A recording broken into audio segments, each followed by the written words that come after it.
მე ვარ ნათია კუპრაშვილი საქართველოს რეგიონულ მაუწყებელთა ასოციაციიდან.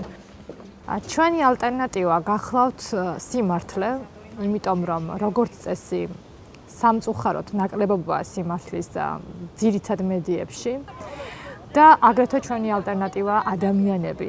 ჩვენ ავსახავთ ადამიანების ცხოვრებას და ვცდილობთ რომ ახალი ამბები იყოს მათ შესახებ და არა რომელიმე პოლიტიკური ძალის და ასე შემდეგ, რომელიმე ორგანიზაციის შესახებ. ჩვენ ვსაუბრობთ ადამიანებზე.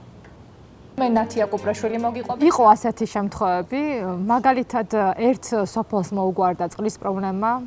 შეიძლება ეს ძალიან ლოკალურია, მაგრამ ხომ წარმოგიდგენიათ დღეს წყალი ყოველდღიურ ცხოვრებაში რა შეიძლება ნიშნავდეს რიგითი ადამიანისთვის. და მამაყოფ იმ ჟურნალისტებისთვის, ვინც ეს შეძლო, ვინც შეძლო რომ გავიდა ადამიანებთან, ესაუბრა მათ, აღმოაჩინა ინფორმაცია და გადასცა ეს მოგვიანებით ადამიანებს. Free Press Unlimited-ის დახმარებით ჩვენ მივედით ჩვენს აუდიტორიამდე და მე ამით ნამდვილად ვამაყობ.